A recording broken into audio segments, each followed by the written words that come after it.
Salam sehat, salam kepemimpinan pengawas. Saya akan menjelaskan strategi pembelajaran modul kepemimpinan Pancasila dan bela negara.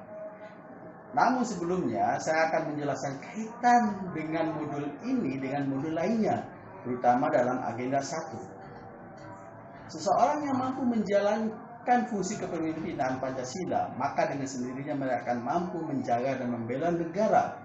Implementasinya adalah pimpinan pengawas harus mampu memberikan layanan publik yang mengedepankan etika dan integritas.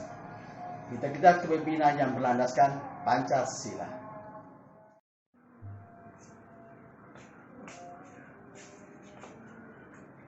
Penyampaian modul ini dianggap berhasil bila peserta sebagai pimpinan di level pengawas atau calon pimpinan pengawas Pertama, mampu menjelaskan persepsi publik mengenai lingkup dan wujud cinta tanah air dalam perspektif wawasan Nusantara dan kearifan lokal. Yang kedua, peserta mampu menjelaskan sistem pemerintahan Indonesia dalam kerangka tujuan negara sebagai amanat konstitusi. Yang ketiga adalah peserta mampu menganalisis aspirasi publik dalam perspektif sila Pancasila. Yang keempat adalah peserta mampu menerapkan kepemimpinan dan menerapkan nilai-nilai dasar bela negara dalam kompetisi dan konflik kepentingan, terutama dalam konteks aktual, guna menangkal hambatan etika dan integritas pelayanan publik sebagai wujud kewaspadaan nasional.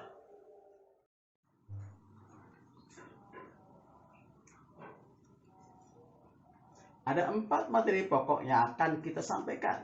Yang pertama adalah persepsi publik dalam lingkup dan wujud cinta tanah air berperspektif wawasan Nusantara dan kearifan lokal.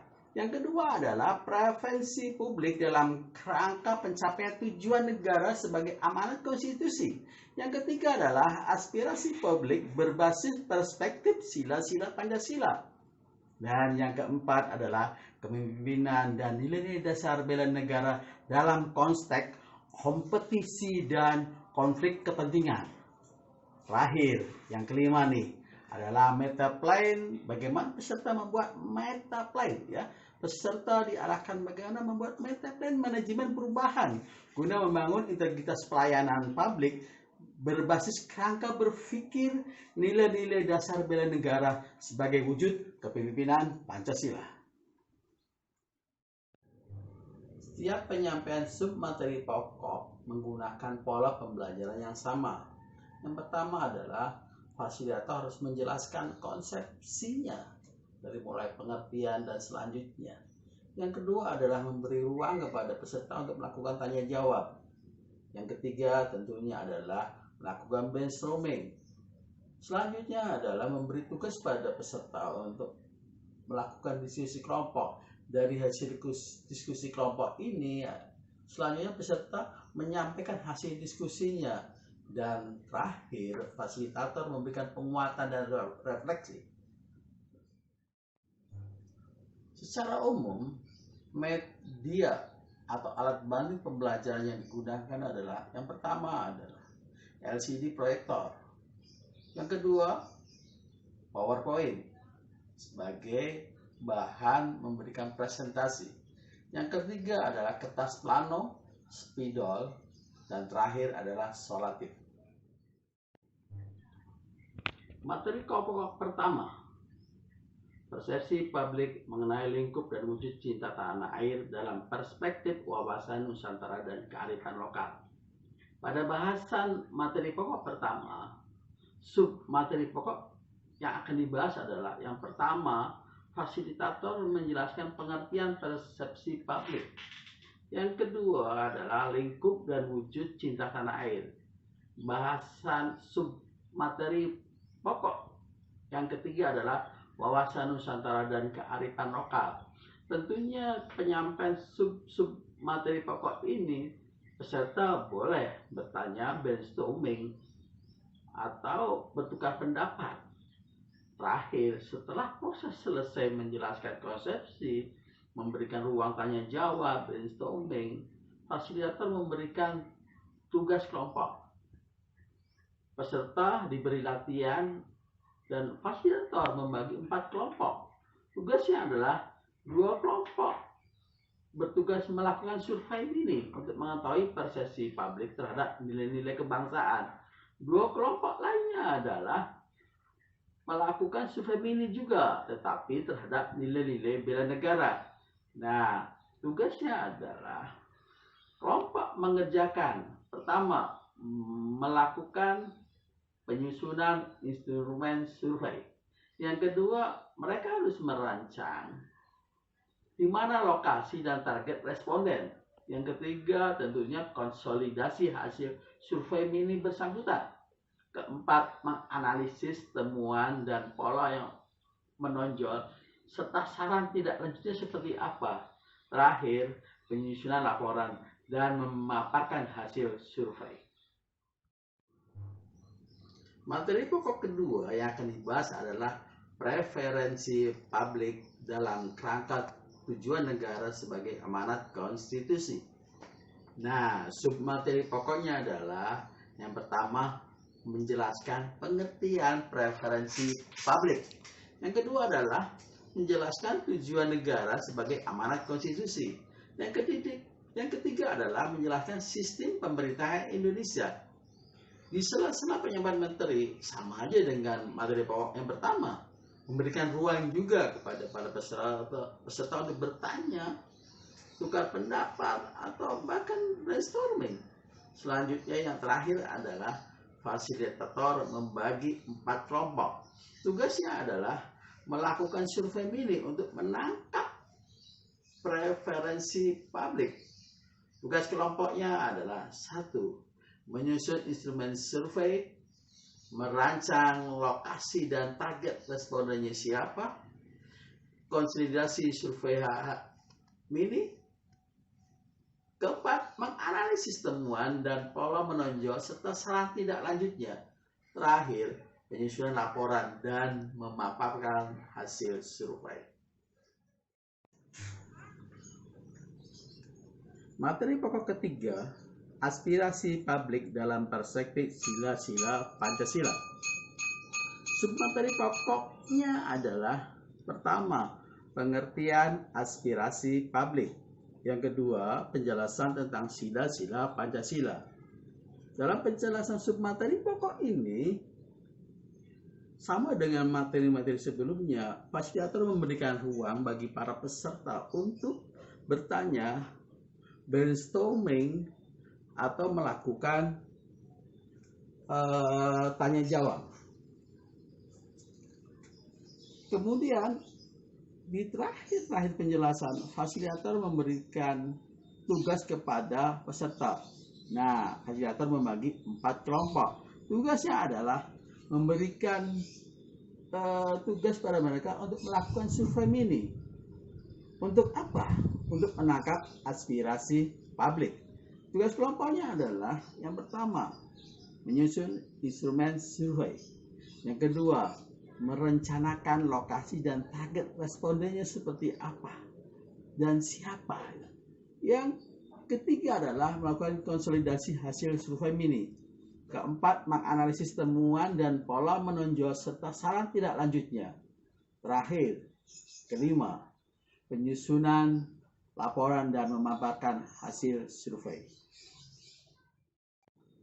Materi pokok keempat, penerapan kepemimpinan dan nilai-nilai dasar bela negara dalam kompetensi dan konflik kepentingan. Submateri pokoknya adalah 1. Pengertian dan implementasi kepemimpinan. Kedua, menjelaskan nilai-nilai dasar bela negara. Ketiga, kompetensi dan konflik kepentingan. Di setiap sesi submateri pokoknya, fasilitator sama memberikan ruang untuk bertanya, memberikan jawaban, dan memberikan brainstorming. Dan di akhir materi ini, di akhir submateri pokok ini, fasilitator membagi 2 kelompok. Tugasnya adalah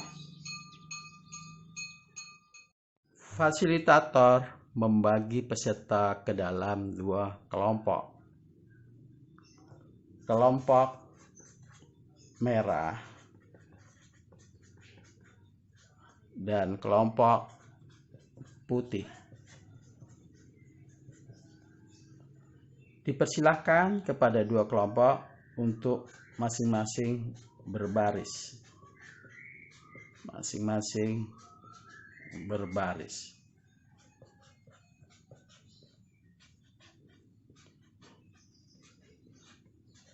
Selanjutnya adalah menempatkan 9 kursi. 3 berbaris. Di depan, di tengah, di belakang. Selanjutnya adalah peserta mempersilahkan kepada dua kelompok untuk berhitung dan mengingat nomornya masing-masing. Jadi misalkan yang di depan nomor 1, 2, 3, 4, 5, 6. Kelompok putih juga sama. Nomor 1, 2, 3, 4, 5, 6, 7, 8, dan seterusnya. Dan ingat, mereka harus hafal nomornya masing-masing. Selanjutnya adalah fasilitator memberi instruksi agar kedua kelompok mengingat nomornya masing-masing dan bisa menduduki kursi ini. Ingat, menduduki kursi ini secara horizontal, secara vertikal, secara diagonal. Kalau dia dapat kursi secara horizontal, vertikal, dan diagonal, dia mendapatkan boom dan poin 1. Nah, acara dimulai, pelatihan dimulai. Sekarang kita ambil contoh. Fasilitator bilang begini. Oke, siapa yang merasa dirinya nomor 10? Kedua kelompok dari yang merasa nomor 10 harus bisa menduduki kursi ini. Kelompok putih duduk di kursi tengah misalkan. Kelompok merah, dia duduk di kursi tengah juga, tapi di baris kedua. Berarti masing-masing mendapatkan 1 kursi. Selanjutnya fasilitator menyebut merasa dirinya nomor 14. Maka dia harus mencari kursi lagi. Kelompok putih di sini. Kelompok merah berpikir lagi. Kalau di sini diduduki, maka kelompok putih akan mendapat poin. Karena apa? Karena dia 3. Maka kelompok merah harus duduk di sini untuk mendapatkan 3 kursi secara horizontal. Oke, terakhir adalah merah punya potensi untuk dapat poin di sini karena secara diagonal dia dapat. Maka kelompok putih harus menutup ini. Fasilitator menyebutkan yang merasa dirinya nomor 7. Maka kelompok putih harus bisa menduduki kursi ini. Kelompok merah mencari kursi lagi, misalkan duduk di sini. Selanjutnya adalah merasa dirinya kelompok nomor 6. Kelompok merah bisa menduduki kursi ini. Maka otomatis kelompok merah dapat poin. Karena apa? Karena dia mendapatkan kursi secara horizontal. Boom. Kelompok merah dapat poin 1. Maka untuk permainan pertama kelompok merah menang, mendapatkan poin 1. Submateri terakhir yang kelima, melakukan metaplane. Jadi peserta dipahamkan bagaimana membuat metaplane manajemen perubahan guna membangun integritas pelayanan publik berbasis kerangka berpikir nilai-nilai dasar bela negara sebagai wujud kepemimpinan Pancasila. Submateri pokoknya adalah yang pertama, bagaimana mengimplementasikan wawasan kebangsaan dan nilai-nilai dasar bela negara dalam manajemen perubahan. Submateri pokok yang kedua adalah menjelaskan bagaimana hambatan etika, akuntabilitas, dan integritas pelayanan publik. Ketiga adalah bagaimana wujud kewaspadaan nasionalnya. Di sela-sela itu sama dengan pola yang sebelumnya, fasilitator memberikan ruang untuk bertanya, menjawab, bahkan melakukan brainstorming. Terakhir adalah memberikan tugas kelompok. 4 kelompok dibentuk sama sebelumnya. Yang pertama adalah tugasnya adalah setiap peserta, setiap kelompok ditugaskan untuk melakukan review dan konsolidasi hasil survei mini dan penugasan sebelumnya. Melakukan survei dan konsolidasi hasil survei mini dari penugasan sebelumnya. Yang kedua, mendiskusikan konsep kepemimpinan berbasis nilai-nilai dasar bela negara. Ketiga, mendiskusikan dan membuat meta plan nilai-nilai dasar bela negara. Bagaimana formatnya, bagaimana kolom implementasinya, bagaimana kolom implementasi wawasan kebangsaan, implementasi nilai-nilai dasar bela negara, hambatan seperti apa, akuntabilitas seperti apa, dan integritas seperti apa. Itulah dinamakan wujud kewaspadaan nasional. Jadi semua dalam bentuk meta plan. Dan dari hasil meta plan itu, peserta memaparkan hasil diskusi kelompoknya. Baik, demikian penjelasan strategi pembelajaran. Terima kasih. Terima kasih. Semoga bermanfaat. Salam kepemimpinan, salam sehat buat kita semua. Terima kasih.